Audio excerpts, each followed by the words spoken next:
Pelo visto, a discussão sobre reforma da Previdência está longe de acabar. Especialistas alegam que alguns pontos da proposta de emenda da PEC 287 ferem vários princípios constitucionais e afetam não só a economia, mas milhares de trabalhadores.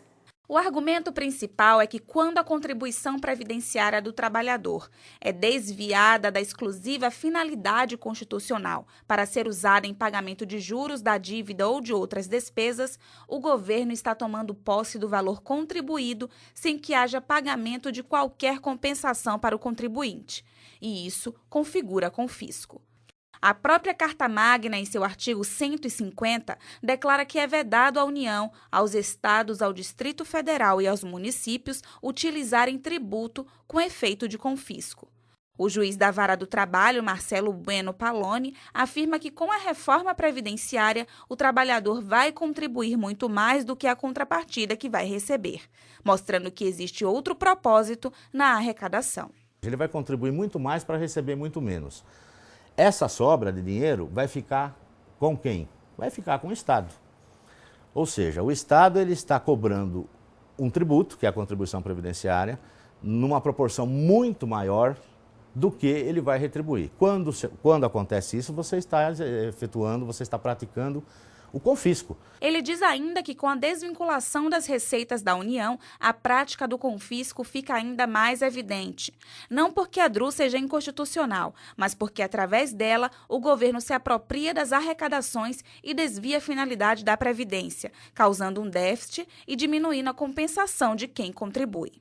Se considerarmos ainda que boa parte, grande parte das receitas também da Previdência, não só de toda a Seguridade, mas também na Previdência, são desviadas para pagamentos de outras despesas pela prática da desvinculação das receitas da União, a famosa DRU, aí que, no meu modo de ver, o confisco fica mais evidente. Não há nada de errado ou de antirrepublicano em o Estado utilizar as sobras de recursos da Seguridade em outras finalidades. Pelo contrário, é importante que isso aconteça. E até mesmo para pagar juros da dívida, não há, é dívida, temos que pagar. O que não pode fazer é deixar de devolver, esquecer. Olha, aquilo usou, não existe mais. A DRU foi estabelecida por uma emenda constitucional que permite ao governo usar livremente 30% de todos os recursos federais para outros fins. Mas com o recurso desviado, o questionamento passa a ser sobre a real existência de um déficit na Previdência que motive a reforma. O juiz acredita na existência de um déficit na Previdência, mas pondera que precisam ser analisadas as contas de toda a Seguridade Social. Nesse caso, ele crê em saldo positivo e afirma que a própria Constituição prevê que o governo deva criar uma espécie de fundo de reserva para compensar as situações de déficit. Os artigos 249 e 250 da Constituição, eles exigem, como eu já disse, eles determinam que o ente, o Estado, ele institua um fundo para guardar, né, embora seja um sistema de repartição, teria que capitalizar esses superávites anteriores para que haja recurso, porque esse dinheiro que sobra da Seguridade não pode ir para outros fins. Se for, é confisco. Então teria que contabilizar esses recursos aí, dar um tratamento a eles, como se dá, por exemplo, a dívida pública, para quando houvesse algum déficit, ter como custear esse déficit, né? O sistema previdenciário brasileiro é um sistema de repatriação. O trabalhador contribui para a Previdência e todo o montante arrecadado é distribuído entre os segurados. Mas, além disso, a Constituição prevê também que o sistema seja retributivo, ou seja, o trabalhador que contribuiu posteriormente vai ser compensado por isso. Com a nova reforma, o trabalhador precisa contribuir por 49 anos para receber integralmente todo o valor da aposentadoria. Nesse caso, precisa começar a contribuir a partir dos 16 anos e ter toda a sua carreira profissional com a sua carteira assinada para poder se aposentar aos 65 anos, que passa a ser a idade mínima para se aposentar. Agora, se a expectativa de vida do brasileiro é de 75 anos, isso significa dizer que o contribuinte só vai receber o que contribuiu por mais ou menos 10 anos. O que preocupa o juiz Paloni é que, na prática, nem todo mundo começa a contribuir tão cedo.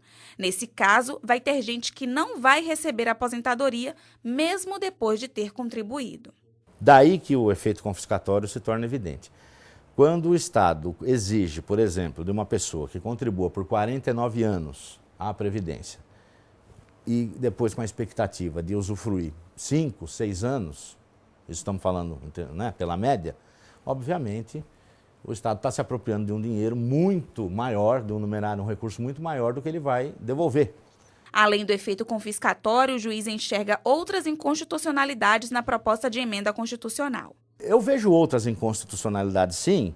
A situação, por exemplo, da pensão por morte, pela proposta de emenda, não vai mais ser possível acumular pensão com aposentadoria. Há um dinheiro que foi entregue ao Estado para que quem viesse a faltar, quem viesse a sobreviver na ausência do faltante, recebesse a pensão cumulativa acumulada à aposentadoria. Pela PEC agora não. E a própria pensão em si vai ser limitada a 50%.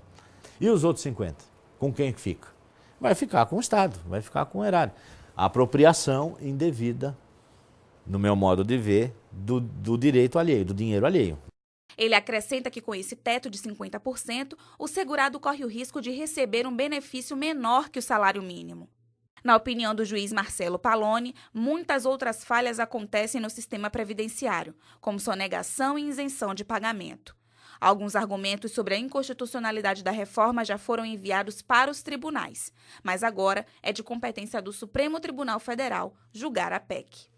Segundo a ANAC, a Agência Nacional de Aviação Civil, ainda neste mês de março, as empresas aéreas vão poder cobrar para transportar as malas despachadas. Agora resta saber se os preços das passagens vão abaixar para quem viaja apenas com bagagem de mão. A partir do dia 14 de março, as empresas aéreas poderão cobrar pelas bagagens guardadas no porão do avião. Hoje, em viagem nacional, o passageiro pode levar uma ou mais malas com até 23 quilos.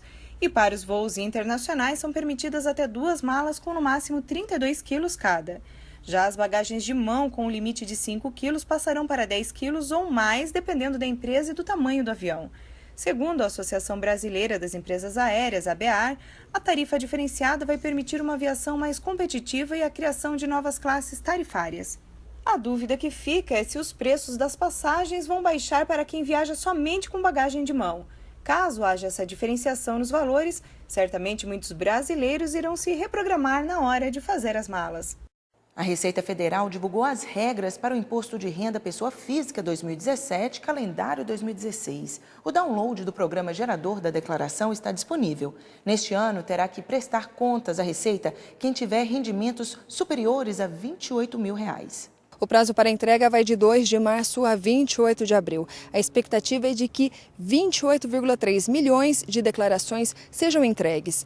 Também terá de declarar quem recebeu rendimentos acima de 40 mil que se classifiquem como isentos, não tributáveis ou tributados exclusivamente na fonte. Os dependentes a partir de 12 anos terão de ter o CPF identificado na declaração. Até o ano passado, essa idade era de 14 anos. Segue o repórter setorial. Nesta época do ano, é comum um aumento de chuvas fortes, seguidas de descargas elétricas, e com isso, aumentam as ocorrências de queimas de aparelhos eletrônicos. Mas você sabia que o estrago total ou parcial desses equipamentos causados por queda de energia é responsabilidade da companhia de luz? O consumidor que se sentir lesado pode obter o ressarcimento em dinheiro, conserto ou substituição do equipamento danificado. De acordo com o PROCON, o reembolso deve ser feito em até 45 dias. Tempo fechado, nuvens carregadas. Em períodos de chuva, as descargas elétricas aumentam. A ocorrência de queima de aparelhos eletrônicos e de eletrodomésticos é maior neste período. São computadores, impressoras e TVs que, de repente, param de funcionar. Os picos de energia provocam curto-circuito que interfere no funcionamento dos eletrônicos. Mas o que pouca gente sabe é que o estrago total ou parcial destes equipamentos, causado por interrupções de energia, é de responsabilidade da companhia de luz. O consumidor que se sentir lesado pode exigir da distribuidora uma indenização. Depois da descarga elétrica e constatado o problema, o consumidor tem um prazo de até 90 dias para enviar queixa à concessionária distribuidora de energia. Se a solicitação não for aceita, o próximo passo é buscar os órgãos de defesa do consumidor. O ressarcimento pode ser feito em dinheiro, conserto ou substituição do equipamento danificado. O reembolso deve acontecer dentro de 45 dias. O consumidor vai ter que esperar o laudo da empresa. Então, a empresa vai fazer uma vistoria no produto e ela vai avaliar se a falha no produto é de ocorrência ou não da queda de energia. Mas, se não for, ela vai ter que justificar o motivo do não ressarcimento. Além do PROCON, a solicitação pode ser encaminhada também para a Agência Nacional de Energia Elétrica, através do 0800 727 0167. Segundo este advogado, o direito à indenização vale para qualquer aparelho que precisar de reparos. A proteção ao consumidor, ela independe do valor agregado ao produto que sofreu o dano. Pode ser, sim, desde um simples rádio, como a um equipamento de expressivo valor financeiro. De acordo com a Arcesp, Agência Reguladora de Energia de São Paulo, as reclamações sobre ressarcimento de danos elétricos registradas de janeiro a setembro deste ano passam de 3.000. A rede de energia, de distribuição de energia elétrica no nosso país é uma rede aérea, né? Predominantemente aérea, e isso, com as chuvas e os ventos fortes típicos desse período, ficam mais vulneráveis, né? E, portanto, há um número maior de ocorrências nesses períodos. E o que acontece fora da nossa região também é destaque no nosso Giro de Notícias. O Palácio do Planalto anunciou o deputado federal Aguinaldo Ribeiro, do PP da Paraíba, como novo líder do governo na Câmara dos Deputados. Ribeiro fica no lugar de André Moura, do PSC de Sergipe. O anúncio foi feito por meio do porta-voz da presidência, Alexandre Parola. De acordo com Parola, Temer agradeceu o compromisso de André Moura e disse que o novo líder dará continuidade ao papel de André Moura na defesa da ambiciosa agenda e reformas. O presidente da República indica o nome do deputado Aguinaldo Ribeiro, da Paraíba, como novo líder do governo na Câmara. O novo líder dará continuidade ao relevante papel desempenhado até aqui pelo deputado André Moura, de Sergipe, na defesa da ambiciosa agenda de reformas tão necessária à retomada do crescimento no país. A Organização Mundial da Saúde disponibilizará o valor de $340 mil para financiar a realização de 17 novas pesquisas sobre o vírus Zika. A seleção das pesquisas aconteceu pela própria agência da ONU e seu escritório regional nas Américas, a Organização Pan-Americana da Saúde. 7 instituições acadêmicas e organismos não governamentais brasileiros foram selecionados para receber $20 mil por pesquisa. Entre eles estão a Universidade Federal de Minas Gerais, o Instituto Gonçalo Cruz, ligado à Fundação Oswaldo Cruz, o Instituto de Biologia Molecular do Paraná e a Fundação para o Desenvolvimento Científico e Tecnológico em Saúde. Esportistas de todo o país seguem para Santo Antônio do Pinhal para a prática de parapente. A seguir.